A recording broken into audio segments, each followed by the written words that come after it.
É uma satisfação, senhor presidente, hoje poder falar mais uma vez sobre um assunto que realmente eu tenho tratado aqui neste plenário, que é sobre as universidades. Eu gostaria, em primeiro lugar, tendo sido reitor de duas universidades estaduais, a Universidade Estadual, a URCA, Universidade Regional do Cariri, na sua implantação, e também, depois da URCA, ter passado 16 anos como reitor na Universidade Estadual do Vale do Acaraú, UVA. E as duas universidades fazem parte de uma organização chamada ABRUEM, que é a reunião do conjunto de universidades estaduais, municipais, públicas, que hoje também tem um grupo maciço de universidades que, de certa forma, complementa o trabalho das universidades federais. Eu tive a oportunidade de ter trabalhado no Ministério da Educação e já naquele tempo, no tempo do ministro Eduardo Portela, ele fez um esforço muito grande de equiparação entre as universidades federais, autárquicas, e as universidades federais fundacionais. Ao mesmo tempo, um certo equilíbrio entre as universidades públicas federais, estaduais e municipais. E naquela oportunidade, logo depois da saída do Ministério do ministro Eduardo Portela, assumiu o Ministério o ministro Ludwig, juntamente com o secretário-geral Sérgio Mário Pasquale. E logo no início, eles introduziram no orçamento das universidades, no orçamento do MEC, também as universidades estaduais, tendo em vista que fazem parte do governo, no sentido amplo, dos governos estaduais, e colocou também uma concessão de uma verba para complementar, digamos,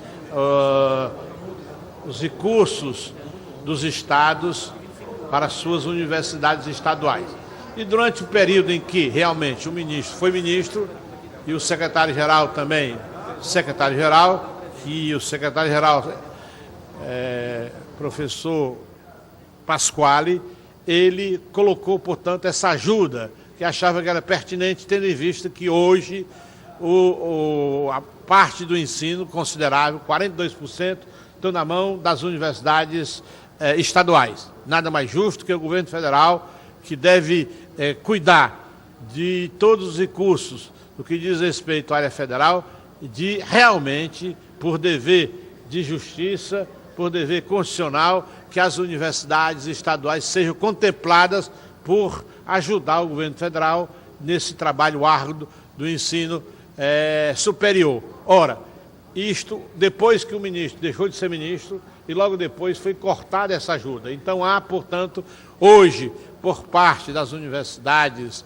estaduais, eu queria aqui endossar o pedido dos reitores que querem que o Ministério realmente retome essa ajuda necessária às universidades estaduais, porque os estados não têm condições de arcar sozinho com o ônus de manter, às vezes, como é o caso do Ceará, 3 universidades estaduais, o caso da Bahia, 4 universidades estaduais, sem a ajuda específica do governo federal. Queria pedir, logo mais, os reitores irão ao ministro para que ele repense e examine a possibilidade de dar essa ajuda. Daria um pouco de igualdade, porque o grupo da ABRUEM exerce um papel importante e supre um papel que as universidades federais não o fazem. Portanto, esse é um pleito. Ao tempo em que, pleiteando pelas universidades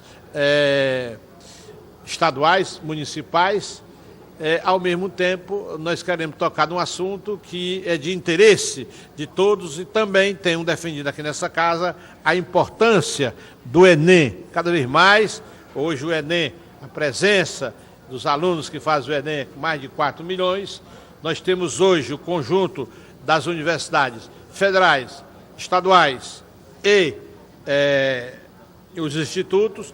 Nós temos hoje 59 universidades federais que participam do Enem plenamente ou parte.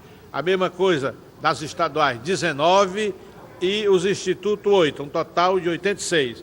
Seria, portanto, de bom alvitre, interessante, que todos pudessem participar desse esforço do governo federal, iniciado no tempo do governo Fernando Henrique Cardoso, que foi a instituição do Enem, a busca de a unificação de um exame que atinja a todo o país, a exemplo do que é feito na França, a exemplo do que é feito nos Estados Unidos, que dá uma certa unidade. Eu defendo que essa unidade seja regionalizada, porque viria o dia a dia, a realidade nossa do Nordeste, voltando para os nossos problemas, e dado a dimensão do país, por que não também fazer o Enem regionalizado? E, ao mesmo tempo, concitar as nossas universidades estaduais que participem também desse esforço nacional, esforço conjunto, e que realmente o próprio Ministério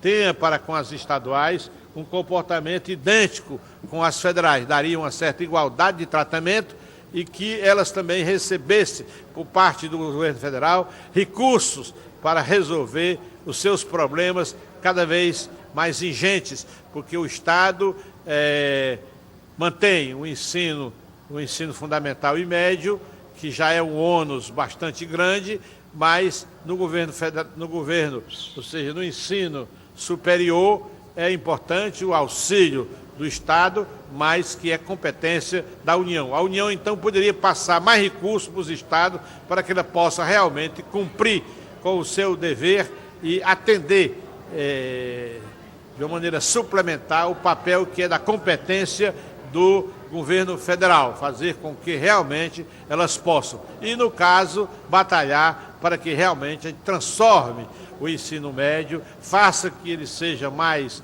reflexivo, que os alunos realmente estudem disciplinas que não sejam tão dispersas e que tenham a ver com o conhecimento, que eles possam ter uma atitude reflexiva e não apenas um decoreba, como é ainda hoje. Quando possível, nobre e douto amigo, deputado Teodoro.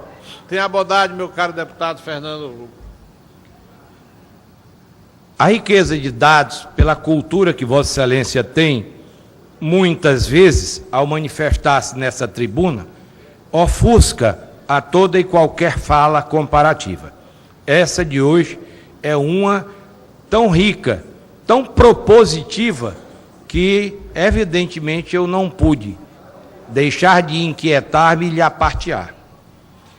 É indispensável que se leve a educação pública no Brasil com seriedade que não se está tendo até agora. Isso que Vossa Excelência pede hoje é assunto que eu recordo-me demais.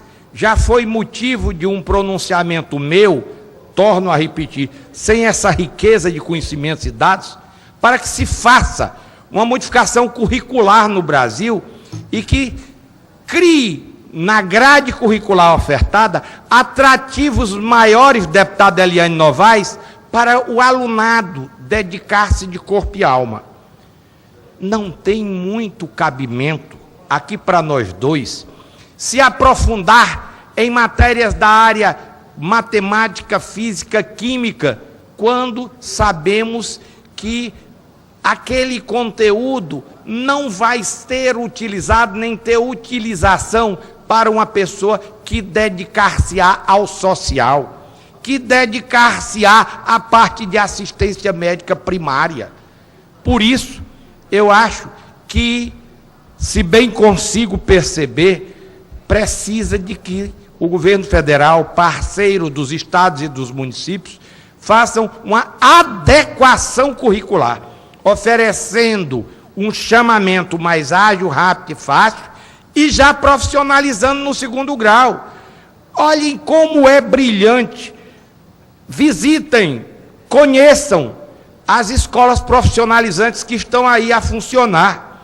Elas são muito mais bem postadas, e lógico, o tempo é ágil e é burilador dos atos e fatos, do que os ABCs criados na época do Tasso Gereissati. Por quê? Porque o ABC, ele funcionava em um turno suplementar. Está entendendo?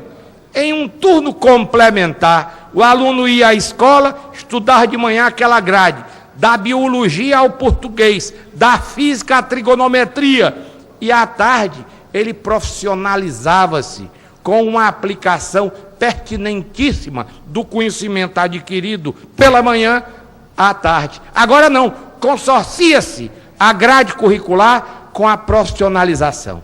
E há de se entender bem muito que determinadas matérias, determinadas aulas civilizatórias por excelência propiciarão a que o cabeleireiro, a manicure, o professor de música, o professor de dança tenham já um ajustamento, uma adequação no segundo grau. É a famosa necessidade premente de uma adequação curricular.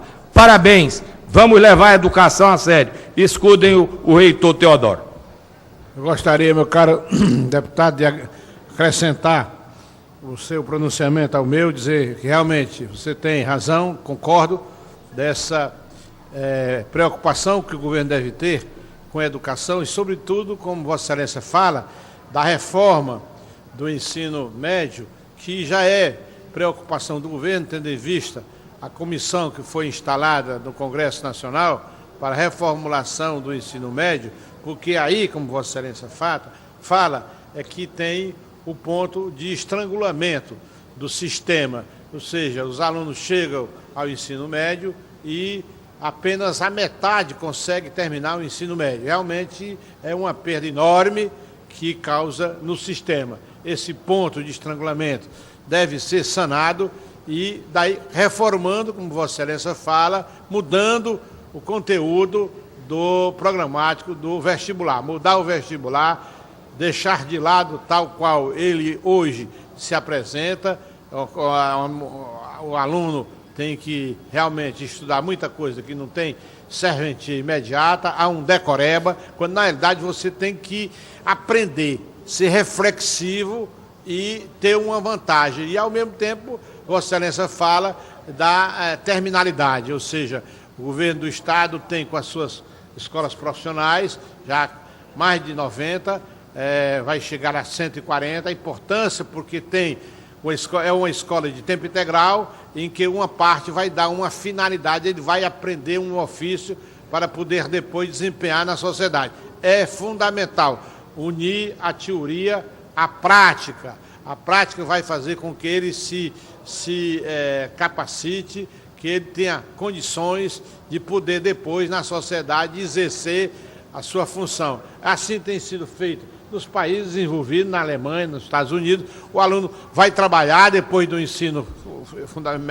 médio e depois, dadas as necessidades, ele pode entrar na universidade e aperfeiçoar o seu estudo. Eu acho que é fundamental. Isso tem que ser feito no país, essa reforma tem que ser feita e, ao mesmo tempo, concitando a que todos possam participar, notadamente, no caso específico, as universidades estaduais. O deputado Teodoro, me permita aqui, não tomo como abuso. O senhor disse uma frase aí que ela tá inserida nessa minha humilde fala, que é uma referência a esse gigante do Senado Nacional, o senador pedetista Cristóvão Buarque, que eu vou falar em seguida.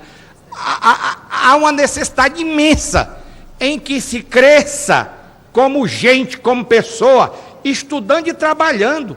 Só assim se sai da miséria. O senhor disse isso com outra capa, bem mais dourada pela inteligência e as palavras que postou. Parabéns. Muito obrigado, senhor presidente.